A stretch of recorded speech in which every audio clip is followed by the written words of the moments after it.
Now, Hello and welcome to the Temple Israel of New Rochelle Oral History Project. My name is Arthur Ostrov and I welcome Arthur Barr to be interviewed for this program. Today's date is July 19th, 2019, and we are both participating in the recording of this archive at the Barr home. The interviewee, Arthur Barr, has agreed to and signed the interviewer and interviewee release date of March 1st, 2019. With the formalities completed, let's begin the interview. Can you come closer, Artie? Pull the chair close as you can. Okay. First, Arthur, tell us how old you are. I'm 1 month shy of 92. And tell us about where you were born and when. I was born in Brooklyn on August 15th, 1927. Okay. And what did you look like as a youngster? What were you like? I was as a youngster of 7, 8, 9, or 10 years old, I was a little chunky. As a matter of fact, one of the episodes to describing myself was when my mother took me to S. Klein's on the square on 14th Street in Manhattan to buy me clothes. And she had trouble with a salesman finding something that would fit me. And the salesman would say, "You know, Mother, he's got a little problem. He's a little big in the rear. He has a big behind." So that's the way I was at that time. Even though I never thought of it that way, I was chubby. Okay. And what was your childhood like? My childhood life, when I think about it now, was privileged in certain ways. When I remember certain things, and I do remember a great deal of my early years.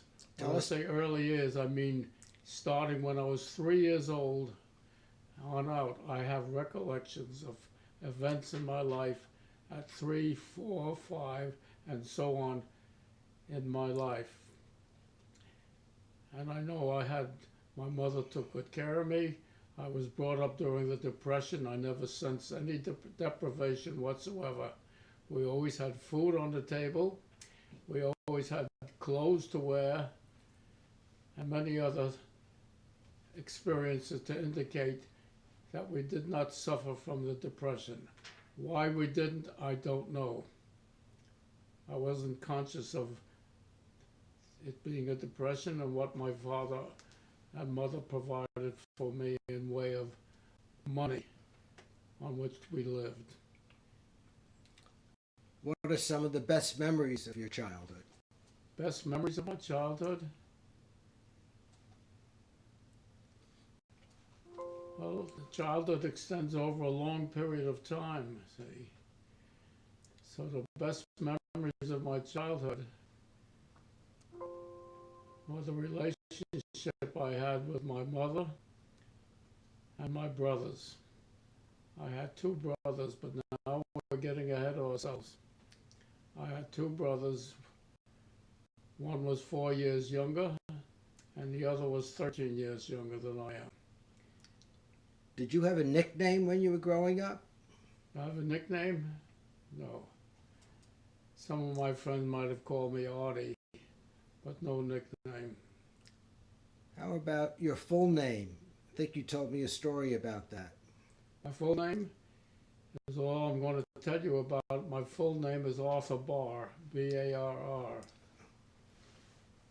I could elaborate on that, but I choose not to. Okay. And who were your best friends when you were growing up? When I was growing up, when I was 4 and 5 years old, was Georgie Fredericks.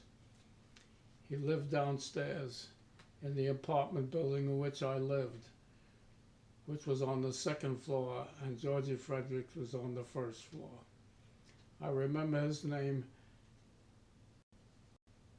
and I'm stunned by it that I remember his name because I was maybe 3, 4, 5 years old at the time, and I remember that. What kind of playing did you do when you were young? Did you play ball? Did you roller skate? Well, at those years, I didn't play ball. I had no friends with which to play ball. I just enjoyed myself with my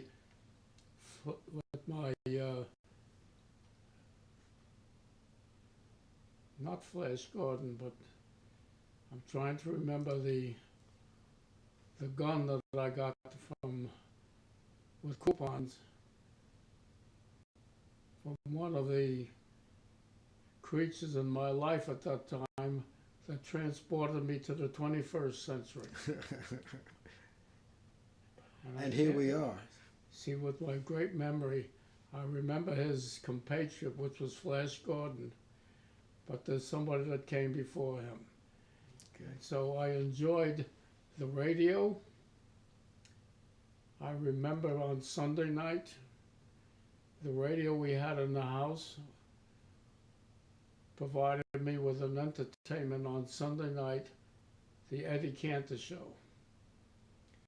I used to listen to that as a little boy and really enjoyed it and remember some of the things. I can sing his theme song, Eddie Cantor's theme song. His sidekicks were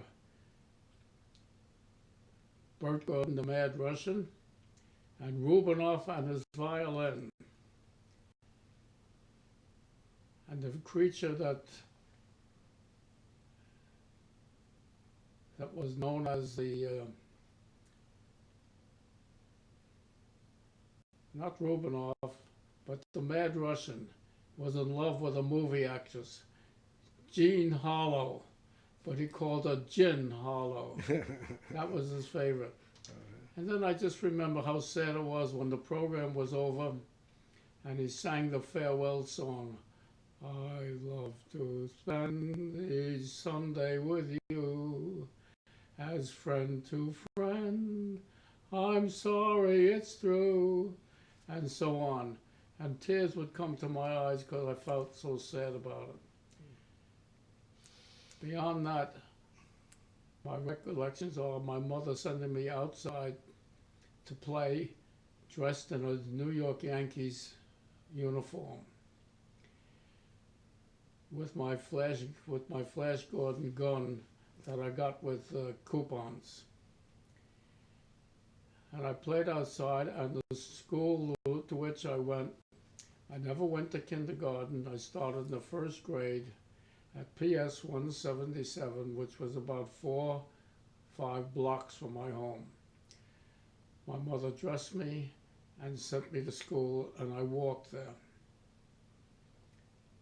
I remember that. I remember being in the class, and I remember some incidents of which I'm not very proud because they were very childish, but what do you expect? I was 4 or 5 or 6 years old.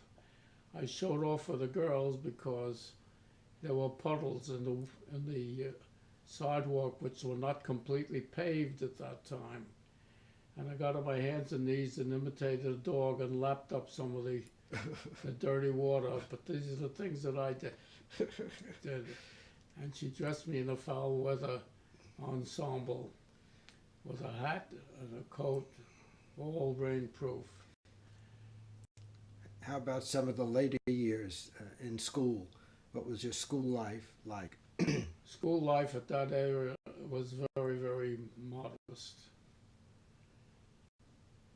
We moved shortly after that. I was maybe 6 years old when my mother and father moved from 1668 West 6th Street in Brooklyn to 8201 19th Avenue in Bensonhurst. We took an apartment there on 82nd Street, which was about a half a block away from the home in which my maternal grandmother lived with 2 of my uncles.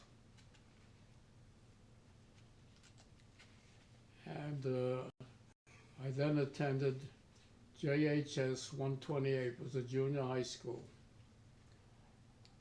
Any special memories during your junior high or high school days? No, during my high school days, you're jumping over a lot of. Okay, go back to your grade school. My grade school, I just do remember that we would go home for lunch every day, and return to school and line up and go to class. I don't remember being unhappy about it, but I enjoyed my school life.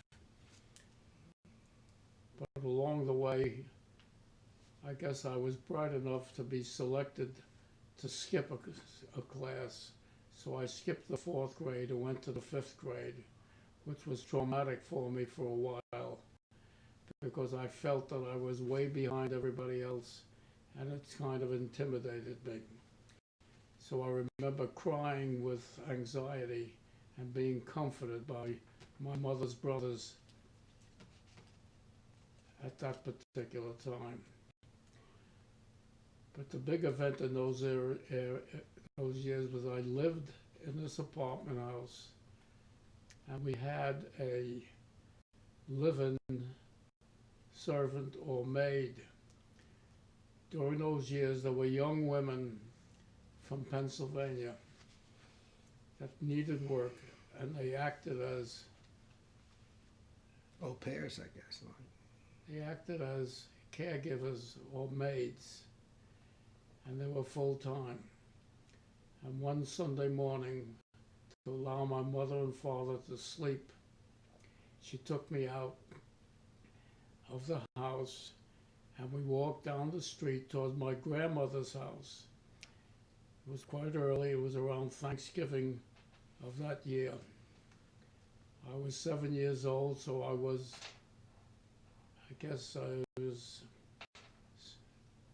might have been 1934. And we stopped off at my grandmother's house, which was very quiet because everybody was sleeping. But for some reason or other, she and I got the idea of getting into the house through a window to look at the new ping pong table that had been installed in the basement of this house, which was once again occupied by my grandmother. My grandfather had died years before that, and two uncles. And lifting me up, she dropped me, and I fell down a small flight of stairs in the back of the house onto the pavement. And I knew that something was wrong. I began to cry because I was hurt.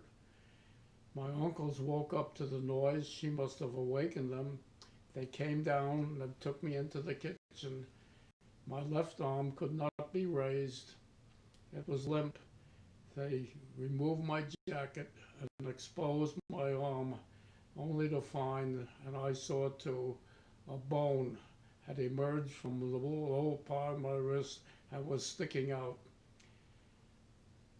I remember crying, thinking that with that situation, my words were, "Am I going to die?" Next thing I know, I was on my uncle's shoulders. He was running down the street towards the doctor's residence. I remember being loaded into a coupe with the doctor, my uncle, and myself, and being transported to another doctor's location.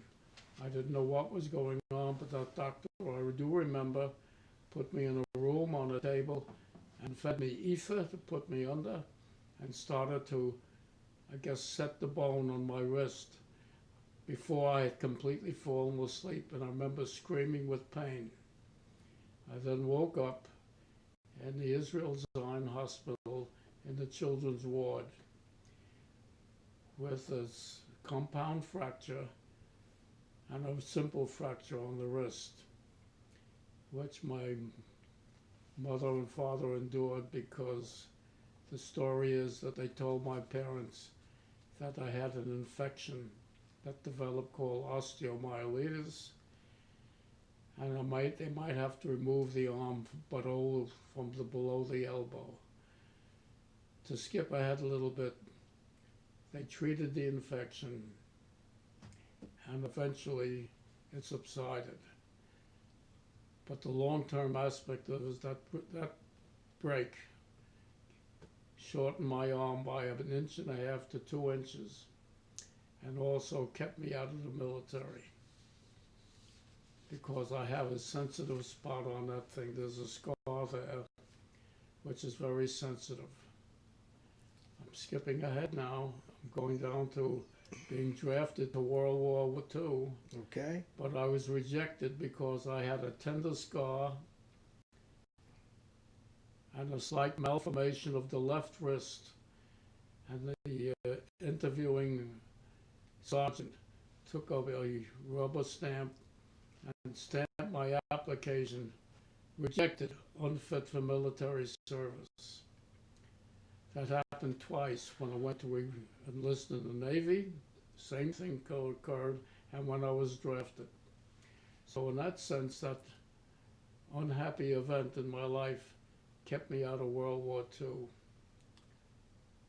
Dropping back a little bit, how about your high school days? Anything My high special school about days, I those? was very uncomfortable in high school. I did not enjoy it. I was self-conscious because I was so far ahead. I was 2.5 years ahead in my class, and everybody around me seemed to be older. And so I was a little self-conscious in high school. How about going to college? Then came World War II, and at that time, I was ready to graduate from high school. My mother took me to a grade advisor for guidance as to where to go and what to do. I wanted to go to college. The grade advisor said he's kind of young, so she suggested I take a job at the Sperry Gyroscope Corporation out on Long Island as part of the war effort, which was rejected. But I applied to the College of the City of New York, which many of my contemporaries attended, and I was accepted to that school, and I spent a year there. But during that year, I decided I want to go out of town to school. I did some research. My father and mother agreed to it. And I found in the library 2 schools that appealed to me. One was the Tuck School at Dartmouth, and the other one was the Wharton School at the University of Pennsylvania. Never heard of either one. But somehow I decided on the Wharton School of the University of Pennsylvania, and I sent in my application. And you wound up The graduating. application was sent to the university on March 13th, 1944, because at that time I received a letter from the university suggesting what I should progress to do. In making my application was signed by the Dean of Admissions, H. Sherman Oberly. And this was in March 1944. In April 1944, they asked me to fill out the enclosed application blank and return it to this office, and we will send the official record forms directly to the principal of your preparatory school. On August 18th, 1944, no, I'm skipping ahead a little bit. On June 19th, 1944, I received a letter from the University of Pennsylvania signed by Mark Longacre, the Assistant Dean of Admissions. You'll be disappointed to learn that the present limited facilities of the Wharton School make it impossible for us to take favorable action on your application for admission at this time. We hope you are successful in continuing your work at the College of the City of New York. Signed, Mark Longacre. Naturally, it was a devastating experience for me. It was a terrible experience for me. But my mother knew of a friend that lived in the neighborhood whose son went to the University of Pennsylvania.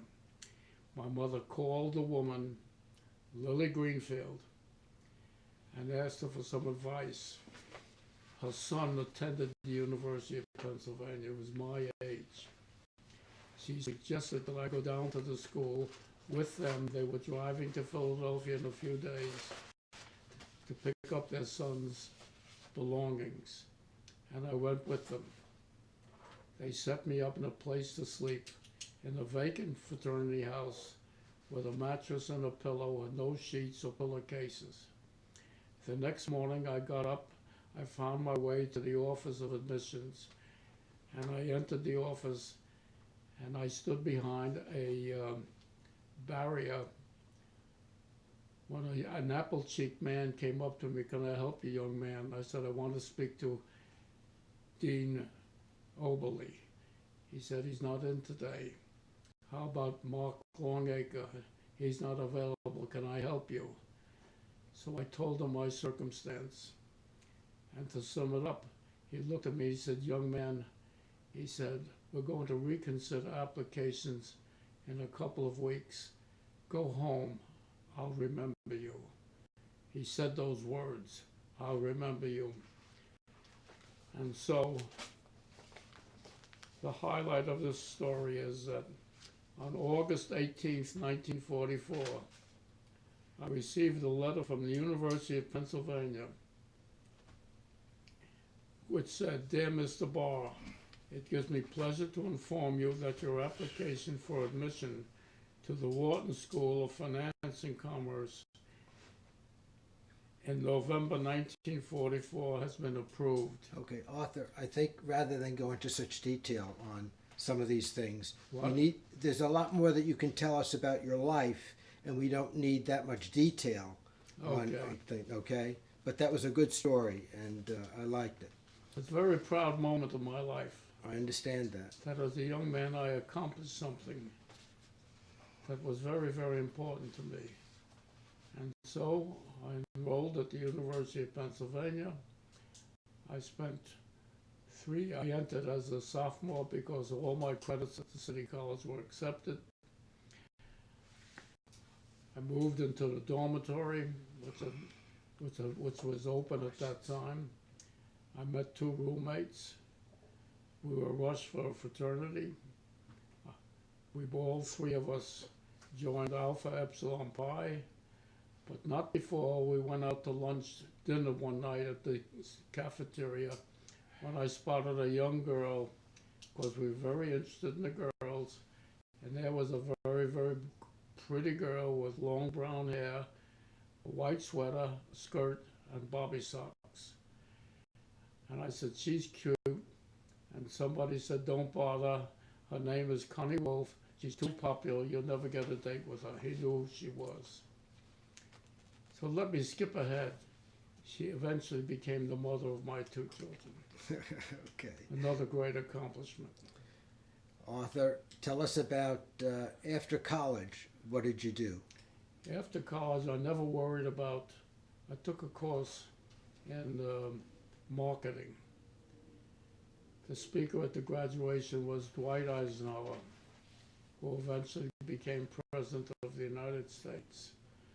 I went to work for my father, who had a business. He was a food broker. I stayed there 4 years. It was a very unhappy part of my life. Working by my father was not a pleasant event. He wasn't cruel. He just didn't sit well with me. So after 4 years, one night, on a Saturday night, I was still in his office. I said, "Papa, I'm leaving you now. I'm quitting the job." And I left his office and walked out and went home to my wife at that time and my new child. Eventually, I got a job with a trucking company, at which time I got a big raise from $75 a week to $90. But I wrote an application to various stockbrokers because I read a book on opportunities in finance. I wrote to Merrill Lynch, Pierce, Fenner and Bean, and I wrote to Reynolds and Company with my application to enroll in their training program. My wife called me one day at the office and said, "Merrill Lynch called you. They want to see you again." They gave me a position there in their training program in 1953, in March of 53. And then after the program was completed, they placed me in their Brooklyn office and gave me an opportunity to become a stockbroker. which progressed, and this is my new career. I was loved the work. I couldn't weekends. I couldn't wait for the Monday to come around so I'd go back to work. I began to develop, got some clients, but after a while, following the events with a mentor that I met at Merrill Lynch, I moved to another broker in the area because I felt I could get more money, and it was a smaller firm and much more intimate. I stayed there 47 years, and I loved every minute of it. And I grew until I was of an age, and some young man that worked in the same office that I didn't know came up to me one day and said, "Arthur, let me take you to lunch." We went to a restaurant in Grand Central Station called the Oyster Bar, and he was after my business. He made me an offer of my business I couldn't refuse. But in order to finance it, we had to move to another broker called Barr. So I left the firm I was with. It wasn't the original firm. The name was the same, but it had been sold out a number of times to other people, which retained the name Joseph Thorl and Company. But I joined Barr to help finance the transfer. I stayed there for a couple of years, and in 2004 I left, and I officially retired. Let's go back then a little bit and talk about your family. You mentioned uncles. How about grandparents?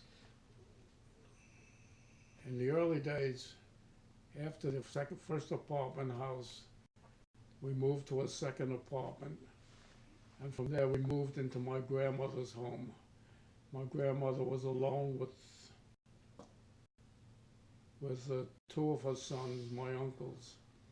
When they left, my mother and father moved in with my grandmother. My grandmother needed attention. She suffered from diabetes, a very serious illness in those days. Eventually she went blind, but I lived with her. She was very kind to me. She was good to me. Did you ever know your grandfather? I knew my grandfather, but I was too young to understand who he was. I still remember stroking his hair because he had very short cropped hair. It was like a brush. But he died pretty early. I think he died at 59. Do you know where were they born in the United States or elsewhere? No, my maternal grandparents were born. I was told they were born in Poland. They came from Krakow, Poland. They came here, and my grandfather started a business as a furrier. And we lived with my grandmother, my father, mother, myself. And then I had a younger brother that was born in the meantime, 4 years younger than I am. Tell us about your siblings. My siblings, as I said, my younger brother was Richie. He was 4 years younger than I was, and the youngest one was 13 years younger than I was. I love them. We got along beautifully. They loved me back. I could tell that they did. I took care of my brother Richard, who had his own friends, but every Saturday I went to a movie with my friends, but I took my baby brother with me, plus about 10 cents for candy, which I preferred were Kraft caramels. And we went to the Benson Theaters or to Lowe's Oriental. I enjoyed my youth. I never was deprived for anything. I was never unhappy. Life at home seemed to be reasonably well, except my father worked very, very long hours, came home very late at night, and worked 6 days a week. On Sunday he slept. When he got dressed in the morning to go to the store to bring back some food for the breakfast, he dressed with his pajamas on. He put his clothes on over his pajamas. came back home, and fell asleep. Hmm. Also enjoyed reading Detective Stories magazine, a trash magazine, but those were popular in those days. And things were pretty good. Okay. Tell us about your life with a family. My family, well, I told you I met a girl at college, fell in love with her. She wasn't the first one that I met, but I fell in love with her, pursued her. And while there were a couple of bumps in the road along the way, we eventually got married in 1950. We had our first child in 1951, a girl. We had a second child in 1955, another girl. And we lived in Forest Hills. Our first apartment before had children was a sublease for $75 a month. But we moved to a new building when I had a baby and paid $88 a month. Then we moved again to a larger apartment where I was making more money because I had another child. We needed another bedroom for $135 a month. We stayed there for a number of years. And in 1959, 1960, I moved to New Rochelle. I was making enough money now to afford to buy my own home. And I bought this house and moved in 1960. And we're now at the year 2019, I'm still living here. My wife died, she was 67. She died in 1994. I was alone for 2 years, but I was introduced to another woman in Detroit, Michigan, through the efforts of my roommate at college that I befriended even after I got out of school. His name was Max Lapidus. He introduced me to a girl who was a widow of his best friend. Her name was Toby Kaplan. I liked her. I can't say I fell in love like I did with Connie because those were the days of a young man, but I liked her, enjoyed her company. And eventually she said, if you think I'm going to move to New Rochelle without being married, forget it. So I said, okay. And we got married in 1998. And I've been living with her since then and very happy with her. So, when you moved to New Rochelle, tell us about your life with Temple Israel. Okay. I was not a joiner. My wife Toby was, but we had 2 children and we sent them to the religious school. Connie. What? Your wife Connie at that time. My wife Connie. She was a joiner and she introduced a lot of people that she met. And we had them here to the house for a social event. At which time one of the men that she got to know, his name was George Whalen, pressured me to join the Brotherhood of Temple Israel, which I was reluctant to do. I wanted to be left alone. But I joined the Brotherhood. I liked it. Eventually I was elected as president of the Brotherhood. And during those years, before I was made president, a president at that time of the Brotherhood, Milt Cantor, asked me to take a job in the program chairman of the Brotherhood, which I accepted. And one of my highlights at Temple Israel was, as program chairman, I put together a program, a tribute to the state of Denmark for what they did to the Jewish people during World War II, how they saved all their Danish Jews from being rounded up by the Nazis and hid them in homes and transported them across the water into Sweden for refuge. It turned out that that event that I put together with the help of some of my associates turned out to be a major, major event. There were about almost 300 people there, all kinds of dignitaries, which I publicized. We presented the state of Denmark with a plaque recognizing their work during that part of the year. And apparently what happened was I earned a reputation. I got a call one night from a member of the Temple Board of Trustees.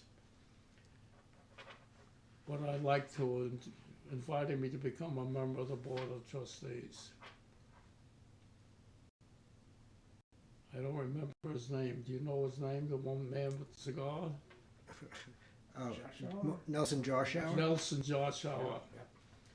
He called me and I joined the Temple as a member of the Board of Trustees. And I was there for my term, which was about 8 or 9 years. Treasurer? 8 or 9 years. And I can't say I enjoyed my life there, but I didn't find it really unhappy. Didn't you have some positions on the board? They honored me once by offering me a job as the treasurer of the temple, which I took very seriously. But my policies and feelings about certain things seemed to be at odds with the members of the board. I put it this way, I was a conservative and they were liberals, so I didn't get very far. My wife Connie was really active with the sisterhood, but they never invited her to the Board of Trustees. Until one day, with the efforts of one person, they did invite her to the Board of Trustees. She stayed there for a couple of months and then quit. She didn't like it at all. President's sisterhood. But I can't say I didn't enjoy it. But I was also, my wife and I at that time were selected to be honorees at the big fundraising event that they held every May. And at one time they also asked my wife and myself to run the event, which we did. And in those days it was very successful, based upon the expectations, the financial expectations that existed at that time. So I did enjoy my life at Temple Israel. Everybody knew the name. They knew my name. Everybody knew me. Temple Topics always had the name of Arthur and Connie Barr. So it fed my ego a little bit, and most important, I met a lot of people. 99% of my friends and my social life was based upon my acquaintances through Temple Israel of New Rochelle. And without that, I wouldn't have had any friends. So what more can I tell you, Artie? Well, going back maybe earlier about, did you learn anything about your grandparents or parents, how your parents met, how they, did they ever tell you how they The first... only thing I remember, the anecdote was that my grandparents, my mother's mother and father, met in Krakow, Poland, but that's a question whether it was Poland or something else. But officially it was Krakow, Poland. And one day, my grandmother spotted my grandfather with another woman. And in Yiddish, she said, "Albert," because his name was Albert. "I see you. I spotted you, Albert. I see you." This was a family story. That's all I really ever knew about them. No other... On the other side, my father's mother and father came from Russia, Budich of Russia. Apparently, my grandfather went into the grocery business in the Harlem Market of Manhattan, but I only knew them after he retired. I only knew him after he retired, and I visited them regularly through the encouragement of my mother, wanted me to stop in to see my grandparents, and I do remember them. How about, tell us a little about your children and your grandchildren. Okay, as I mentioned earlier, I had 2 daughters. Tell us your name. their names. The older one was Joan Barr. The other is Diane. We sent them to sleepaway camp.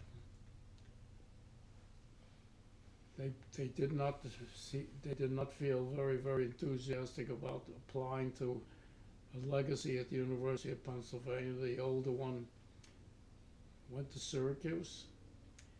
The younger one went out on Long Island. What's the name of the schools in Long Island? Stony Brook? I don't know. The State University at Stony Brook, or Hofstra? Yeah. Hofstra. Hofstra? I don't know. Hofstra, that's right. Okay. She went to Hofstra. They both got their degrees. The older one graduated with a degree in social work. She met a man from Cleveland. She fell in love with him, and he with her. They got married. We made them a beautiful wedding at Temple, Israel. I was thrilled with the wedding that was held at Temple, Israel. The second one married an Italian boy, which didn't sit very well with us at the time, didn't know too much about him. But she didn't want to go to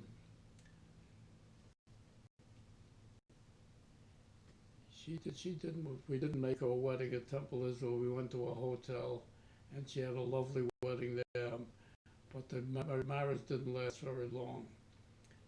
It was a very unhappy situation.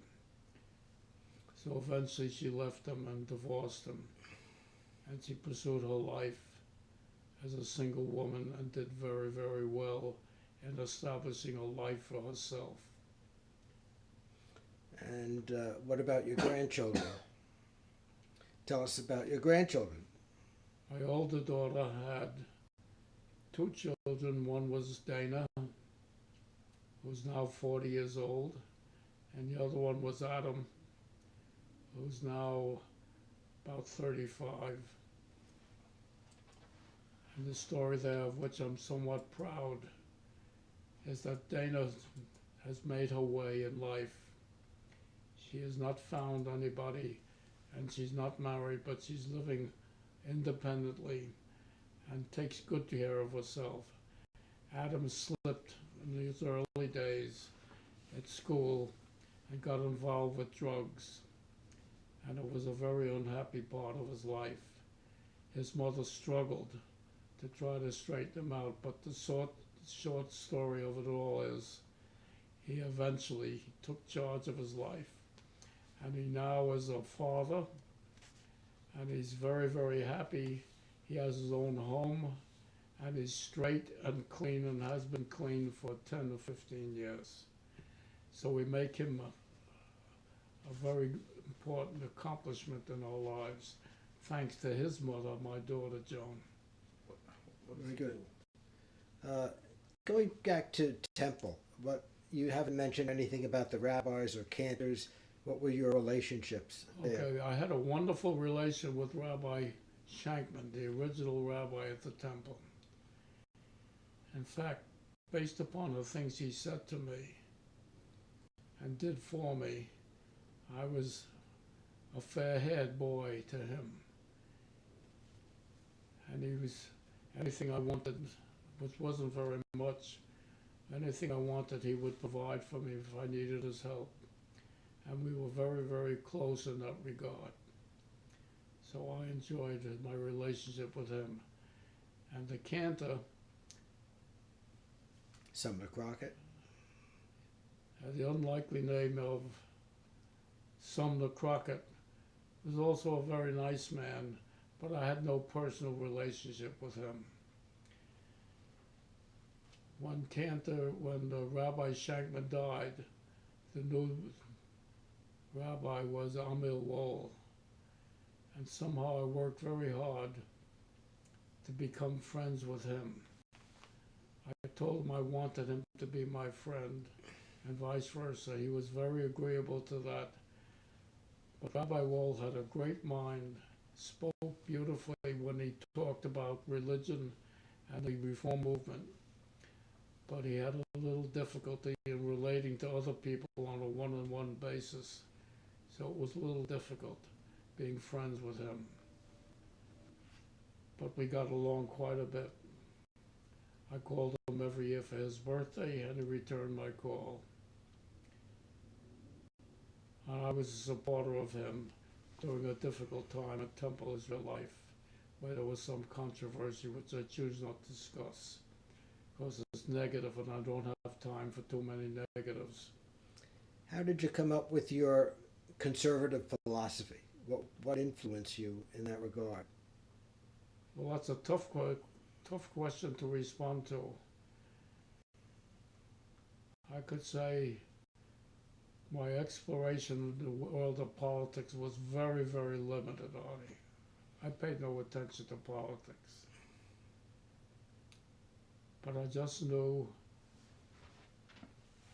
and supported some of the ideas that I learned at school. Took a course in comparative economic systems, and we discussed the difference between capitalism and communism.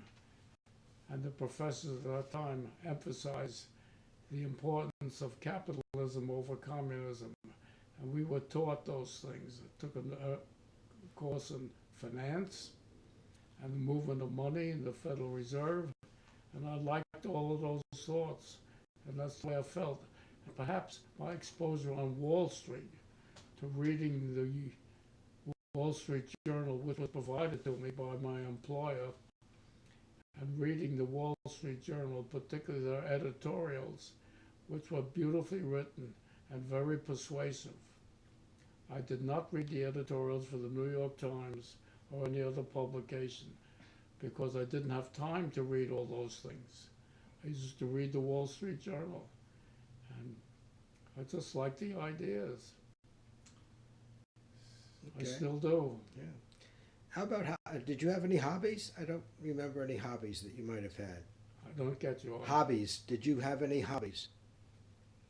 Well, when I was young, I became an enthusiast in the use of the camera, because for my bar mitzvah, I was given a very, very nice camera, an August C2, so I became a photographer. My mother bought me an enlarger, a solar enlarger for $60, which was quite an accomplishment. I tried to build a dark room in my home, and I used to take my pictures, develop them, enlarge them, and print them. And so it was quite a hobby. And then the secondary hobby was electric trains. I built layouts and connected all the trains and all the electronics, because I learned the secrets of electricity in a class I'd taken at City College in physics. So I learned how to set up those trains. So those were my hobbies. Okay. I did have an attempt to play the clarinet. I was taking lessons. I was making progress on the fingering of the clarinet and running through the entire series of notes, from the deep notes to the soprano notes. But as a young man, after a while, it became a little tedious.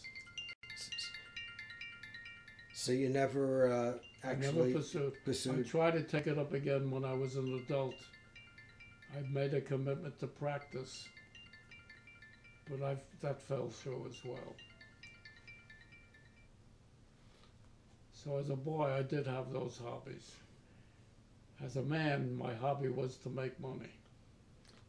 You know, one of the things I think about with you is the vehicles that you use to convey yourself at different times. What, automobiles? And beyond. Well, my first car was bought for me. It was a used car. It was a DeSoto, a 1946 DeSoto, or maybe it was earlier than that. $750. My mother or father bought the car for me, but never gave me the money for it. So I drove this DeSoto around for a while, and I used it in my father's business Then after a while, with a little money that I had accumulated, I bought a Dodge, a brand new Dodge. And from the brand new Dodge, I fell in love with a DeSoto convertible. It was white with powder blue trimmings, and it was a convertible. And I moved to New Rochelle with that car. I paid $2,600 for that car. As time went on, I advanced and wanted a sports car and bought a Ford Thunderbird 1961-62. It was a new model. It was a bomb. It was a real lemon. I graduated. I wanted to buy a Cadillac. My neighbor talked me into getting a Lincoln. So I began to buy Lincolns. I had about 4 or 5 Lincoln automobiles. And if you want the details, I was out in Long Island with a friend at a big hotel out there in Montauk, the Montauk Yacht Club. And they had a parking lot there with the most beautiful privately owned cars in the parking lot. And a lot of them were on display. There was one that had its own little tent to protect it from the sun. I went over to look at this beautiful red car, and I said, this looks like a Ferrari or some real Italian sports car. It turned out it was a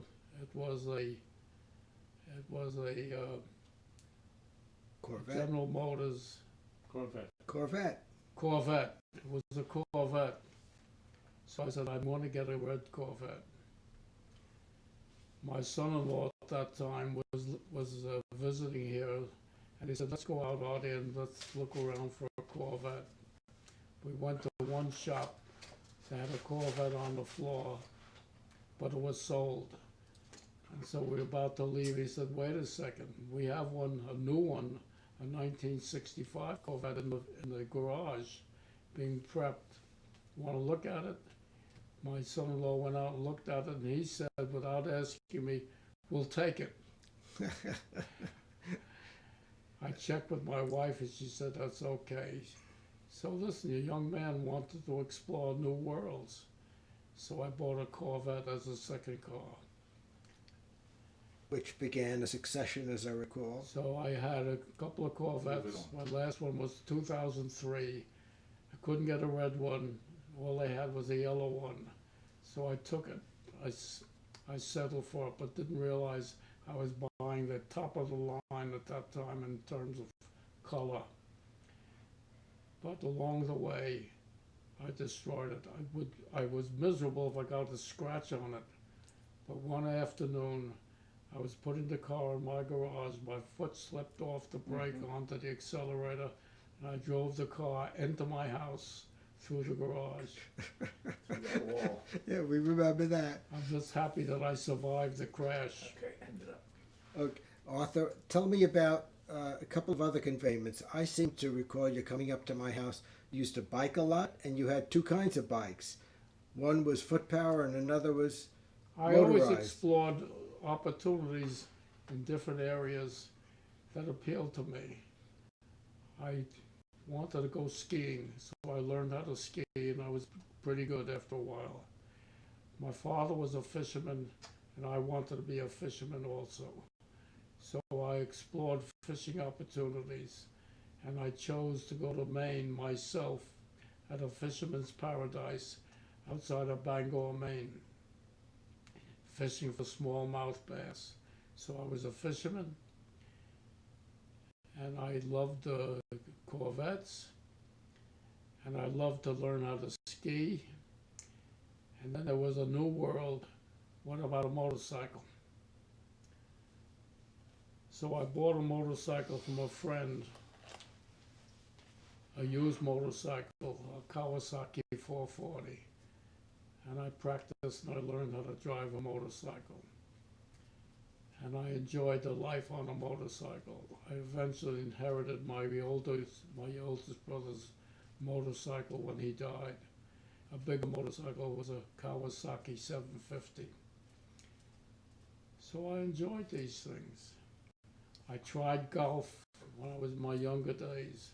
I was avid. I used to play hooky on occasions for my job on the outside to play golf at Forest Park and Forest Hills.